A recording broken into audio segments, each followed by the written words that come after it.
Online classes में आपका हार्दिक अभिनंदन करता हूं। आज का मेरा टॉपिक है पाचन तंत्र का दूसरा भाग, क्योंकि पाचन तंत्र में वीडियो लंबा होने के कारण एक भाग हम पहले अपलोड कर चुके हैं और ये दूसरा भाग है। यहाँ हम आंत से जानेंगे, छोटी आंत, और उसके बारे में जानेंगे, बड़ी आंत के बारे में, और यकृत और अग्नाशय के बारे में हम लोग जानेंगे इसमें। तो चलिए वीडियो को स्टार्ट करते हैं। अगर आप हमारे चैनल पर नए हैं तो हमारे चैनल को सब्सक्राइब कर देंगे, लाइक करेंगे और बेल आइकन को दबा देंगे ताकि जो भी हम वीडियो अपलोड करें उसका नोटिफिकेशन आपको मिल सके। अगर पहला वीडियो पाचन तंत्र का नहीं देखे हैं तो उसको देख लीजिए ताकि बहुत अच्छा समझ में आएगा उसमें, उसके बाद इसको देखिएगा। तो चलिए देर न करते हुए वीडियो को स्टार्ट करते हैं। छोटी आंत। छोटी आंत जो होता है आहार नाल का सबसे बड़ा भाग होता है। यह है 6 से 8 मीटर लंबा होता है। पूरा आहार नाल की लंबाई जो होता था वो 8 से 10 मीटर होता था। पूरा आहार नाल की लंबाई कितना होता है? 8 से 10 मीटर। लेकिन स्पेशल छोटी आंत की जो लंबाई होती है वो 6 से 8 मीटर होती है। ये रेकरिंग में क्यों दिया जाता है? क्योंकि आहार नाल की लंबाई जो होता है किसी में कम होता है, किसी में ज्यादा होता है। तो यहाँ पे छोटी आंत में जो होता है वो शाकाहारी भोजन करने वाले व्यक्तियों के जो आहार नल होते हैं छोटी आंत में वो बड़ा होता है, और जो मांसाहारी भोजन करते हैं उनकी आंत छोटी आंत होती है वो छोटी होती है। क्योंकि जो शाकाहारी भोजन करने वाले जो व्यक्ति होते हैं वो सेलुलोज का पाचन करते हैं। क्लियर है? ये बता चुके हैं हम अगले वीडियो में। इसकी चौड़ाई जो होती है 2.5 सेंटीमीटर होती है। छोटी आंत की चौड़ाई कितना होता है? 2.5 सेंटीमीटर। ये छोटी आंत को 3 भागों में बांटा गया है। कौन कौन? एक हो गया ग्राहिनी, दूसरा जेजुनम और तीसरा इलियम। यहाँ देख सकते हैं, यहाँ से यहाँ तक की भाग जो है, ऐसे देखिए, यहाँ से देखिए सी आकार का दिखाई दे रहा होगा, ये हो गया ग्राहिनी भाग। यहाँ देखिए लिखा हुआ है ग्राहिनी। यहाँ से ही छोटी आंत स्टार्ट होता है। ये अमाशय के पाइलोरिक भाग के सहारे, देखिए पाइलोरिक भाग है अमाशय का, अमाशय के पाइलोरिक भाग के सहारे भोजन छोटी आंत के ग्राहिनी में प्रवेश करता है। और ग्राहिनी जो होता है वो आगे चल के देखिए, इसका ग्राहिनी का 2 भाग और हैं, छोटी आंत का 2 भाग जेजुनम और इलियम। उसके बाद भोजन कहाँ पहुंच जाता है? जेजुनम में पहुंच जाता है, देखिए यहाँ पे, और यहाँ से फिर इलियम में पहुंचता है। ये देखिए इतना बड़ा भाग जो है इलियम का है। यानी कि छोटी आंत का सबसे बड़ा भाग जो होता है वो कौन होता है? इलियम होता है। और सबसे प्रथम भाग जो होता है जिससे अमाशय से भोजन आता है छोटी आंत में वो कौन होता है? ग्राहिनी। और बीच का भाग क्या कहलाता है? जेजुनम कहलाता है। क्लियर है? अब चलते हैं, यहाँ पे जैसी भोजन आता है तो ये कायम की तरह आता है। ये भोजन कैसा आता है? कायम। अमाशय में भोजन पाचित हो जाता है, पाचन के बाद जो भोजन का आकार होता है, स्वरूप होता है, वो गाढ़े लेई की तरह हो जाता है, जिसे क्या कहते हैं? कायम कहा जाता है। और वही कायम जो होता है यहाँ पे ये छोटी आंत में आता है। तो छोटी आंत में आने से पहले भोजन में क्या क्या क्रियाएं होती है उसको हम लोग समझेंगे। सबसे पहले यहाँ देखिए कि यकृत है। यकृत का वजन 1.5 kg लगभग होता है। कितना होता है? 1.5 kg होता है। यकृत से क्या निकलता है? पीत निकलता है। पीत कहाँ से स्रावित होता है? यकृत से। पीत का रंग गाढ़ा हरे रंग का क्षारीय द्रव होता है। गाढ़ा हरे रंग का कैसा द्रव होता है? क्षारीय द्रव होता है। कौन? पीत। पीत यकृत से निकलता है और उसके बगल में एक थैली है, देखिए यहाँ पे, और इसमें ये पित्ताशय है, यहाँ पीत जमा होता है। पूछता है क्वेश्चन कि पीत कहाँ से निकलता है? तो यकृत से। पीत जमा कहाँ होता है? पित्ताशय में। यकृत से स्रावित होता है और पित्ताशय में जमा होता है। देखिए यकृत से कुछ वाहिनियां देखिए इस तरीका से निकलता है और इस पित्ताशय से कुछ वाहिनियां निकलती है, और दोनों यकृत और पित्ताशय की वाहिनियां आगे जाकर मिल जाते हैं और मिलकर क्या निर्माण करते हैं, मूल पित्त वाहिनी का निर्माण करते हैं। मूल पित्त वाहिनी, ये दोनों मिलकर क्या चीज का निर्माण करते हैं, मूल पित्त वाहिनी का निर्माण करते हैं। वही मूल पित्त वाहिनी से पित्त जो होता है वो देखिए यहाँ से पार करते हुए कहाँ, अग्नाशय, इसको बोलते हैं अग्नाशय। अग्नाशय का रंग जो होता है वो पीला होता है।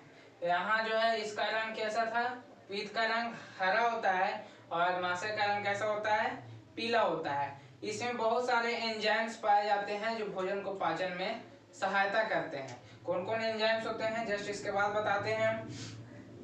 यहाँ से जो पित्त निकलता है वो अग्नाशयी वाहिनी से निकलता है। अग्नाशयी रस जो है कहाँ से निकलता है, अग्नाशयी वाहिनी से, यानी कि अग्नाशयी वाहिनी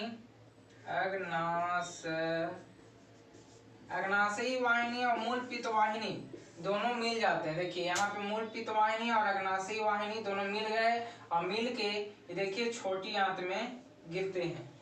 ठीक है, ये जो पित्त जो होता है वो पित्त का क्या काम है, यहाँ से जो भोजन आता है वो भोजन आता है कायम की तरह आता है, कायम आता है। कायम जो होता है अम्लीय कायम होता है, क्योंकि यहाँ पे अम्ल HCl का सरा होता था, वही तोड़ता था ना। तो ये जो भोजन अमाशय में भोजन कैसा रहता था, अम्लीय प्रकृति का रहता था। लेकिन यहाँ जैसे ही भोजन इस रास्ते से गुजरता है तो इसमें यकृत से पित्त निकल कर और इसको क्या करता है, अम्लीय कायम के नष्ट करके और क्षारीय कायम बना देता है। यानी कि अम्लीयता को नष्ट कर देता है, अम्लीय कायम की अम्लीयता को क्या करता है, नष्ट करता है और वह भोजन को क्षारीय बना देता है। और क्या काम करता है पित्त, पित्त का दो काम आप लोग लिख लीजिएगा। पहला तो यह अम्लीय कायम की अम्लीयता को नष्ट करके क्षारीय बना देता है और दूसरा काम यह है कि जो भी भोजन के साथ जीवाणु बैक्टीरिया यानी कि आता है उसको क्या करता है, वह नष्ट कर देता है। दो काम हो गया पित्त का। वहां से जब पित्त और मूल पित्त वाहिनी और अग्नाशयी वाहिनी यहाँ से निकलते हैं तो अग्नाशय से कुछ एंजाइम्स निकलते हैं, वह एंजाइम्स आते हैं छोटी आंत में प्रवेश कर जाते हैं। ये छोटी आंत में जब प्रवेश करते हैं तो यहाँ पे देखिए कि भोजन का पाचन जो होता है वो पूर्ण रूप से छोटी आंत में ही होता है, आगे नहीं हो पाता है। छोटी आंत के इलियम के बिलाई में, इलियम के विलाई में छोटी आंत का पूर्ण पाचन खत्म हो जाता है। यानी कि जो भी पाचन होना रहता है वो छोटी आंत के इलियम के बिलाई में, देखिए इलियम का ये सब भाग है और इलियम के बिलाई में ही छोटी आंत का पाचन मतलब भोजन का पूर्ण पाचन जो होता है हो जाता है। क्लियर है। अब देखिए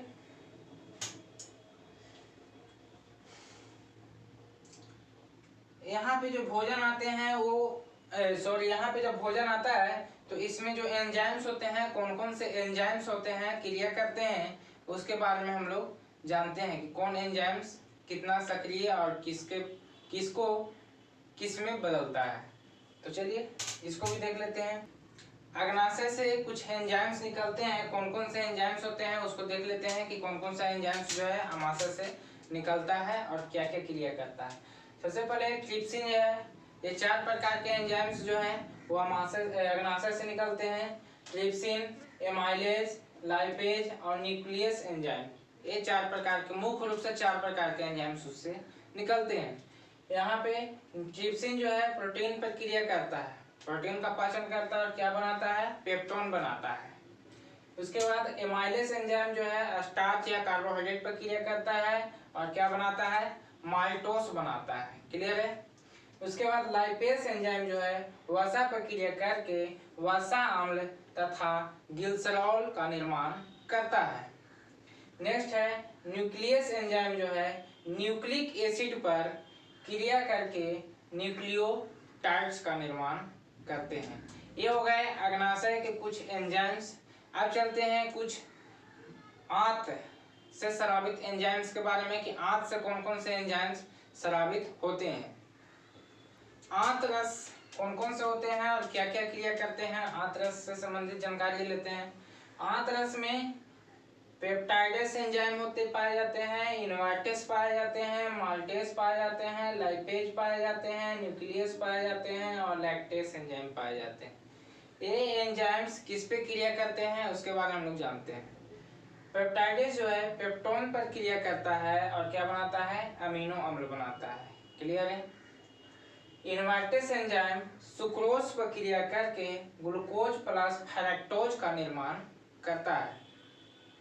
नेक्स्ट है माल्टेस एंजाइम माल्टोज पर क्रिया करके ग्लूकोज और ग्लूकोज बनाता है, यानी ग्लूकोज बनाता है। क्लियर है। लाइपेज एंजाइम वसा पर क्रिया करके वसा अम्ल तथा ग्लिसरॉल का निर्माण करता है। ये लाइपेज एंजाइम जो है वो अमाशय में भी था, अग्नाशय में भी था और आंत में भी है, तीनों जगह है। ठीक है।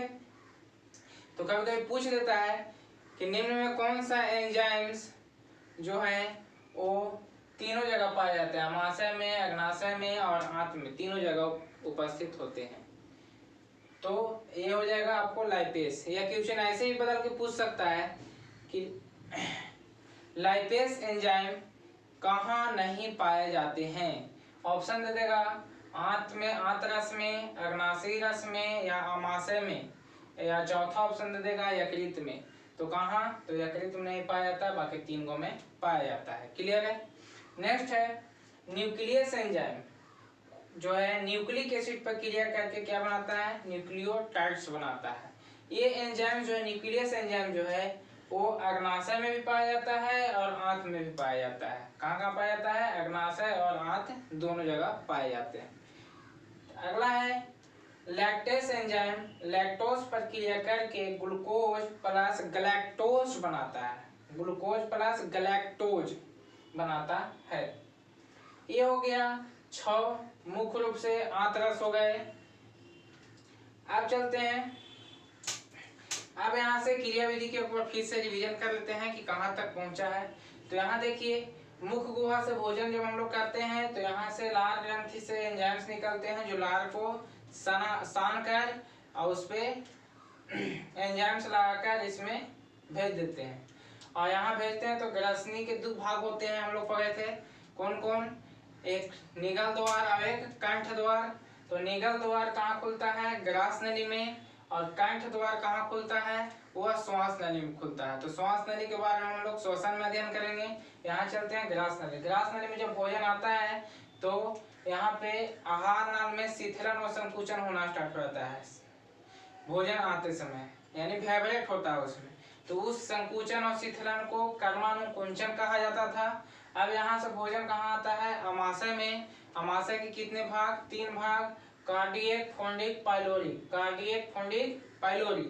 अमाशय में जब भोजन आता है तो उसमें ये अमाशय के दीवार पर स्तंभाकार एपिथेलियम कोशिका पाया जाता है और उसी कोशिकाओं में जठा रस बनते हैं। कौन सा रस बनते हैं, जठा रस। जठा रस 3 प्रकार के होते थे, कौन कौन, तो श्लेष्मा या म्यूकस कोशिकाएं, मुख्य या जाइमोजिन कोशिकाएं और भित्तीय या अम्लजन कोशिकाएं। श्लेष्मा या म्यूकस कोशिकाओं से म्यूकस का स्राव होता था, मुख्य या जाइमोजिन कोशिकाओं से पेप्सिनोजन का स्राव होता है और भित्तीय या अम्लजन कोशिकाओं से HCl का स्राव होता था।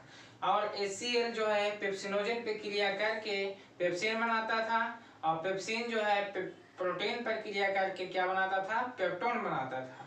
ये हो गया। जब यहाँ से भोजन का पाचन हो जाता है तब भोजन का स्वरूप गाढ़े लेई की तरह हो जाता है, जिसे क्या कहते हैं, काइम कहते हैं।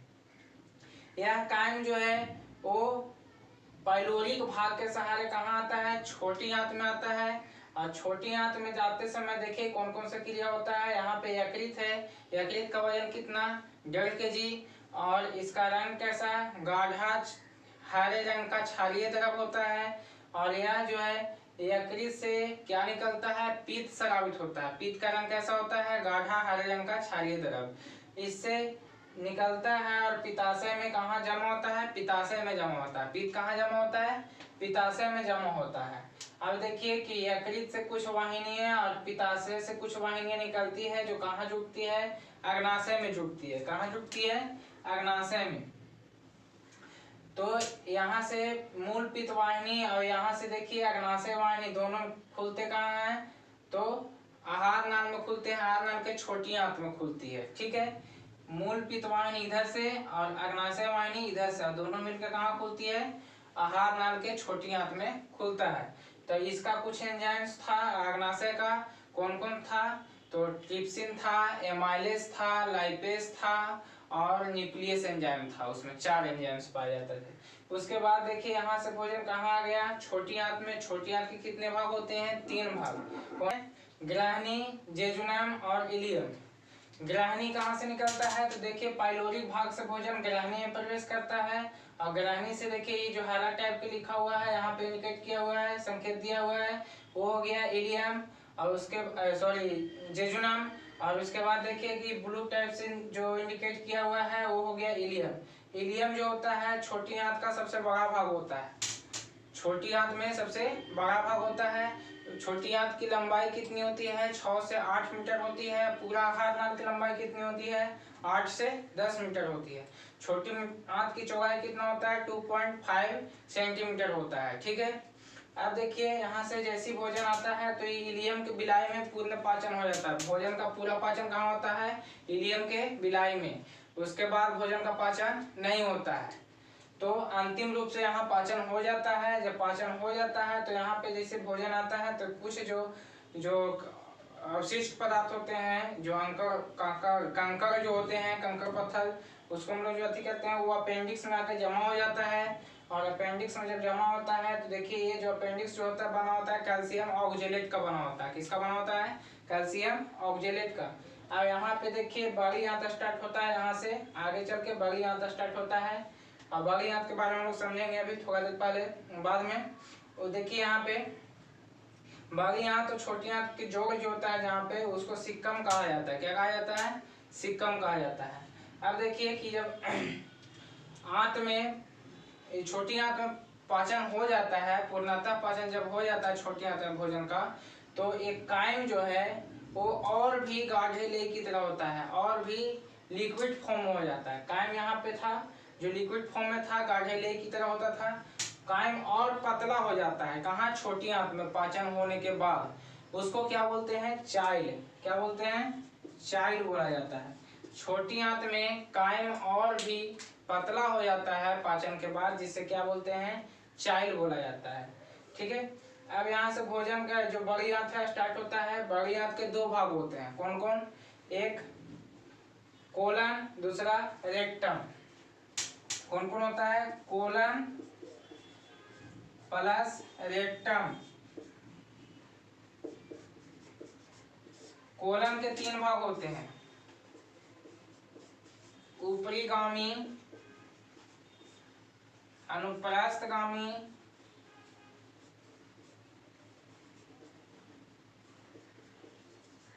और अधोगामी। ऊपरीगामी कोलन, अनुप्रस्थगामी कोलन और अधोगामी कोलन। यानी कि देखिए यहाँ से ऊपरीगामी ऊपर जा रहा है तो ऊपरीगामी, ये हो गया अनुप्रस्थगामी और ये हो गया अधोगामी। और यहाँ से जब भोजन, इसमें भोजन का स्वांगीकरण होता है, अवशोषण होता है। जो भी द्रव्य उसमें पाए जाते हैं, जैसे यहाँ तो पाचन पूर्णतः हो गया, लेकिन जो द्रव्य में जो लाभदायक चीज होते हैं, जैसे विटामिन, प्रोटीन या कुछ ग्लूकोज, जो भी चीज हो लाभदायक चीज, उसको क्या होता है, अवशोषण होता है। बड़ी आंत में अवशोषण का काम होता है, जल का अवशोषण भी होता है उसमें। और उसके बाद जो बचा हुआ पदार्थ होता है वो रेक्टम के सहारे कहाँ चला जाता है, बाहर निकाल दिया जाता है। समय समय पर बाहर निकाल दिया जाता है, रेक्टम में जमा हो जाता है। ये हो गया पूरा पाचन तंत्र मानव का। आपको कैसा लगा आप जरूर बताएंगे।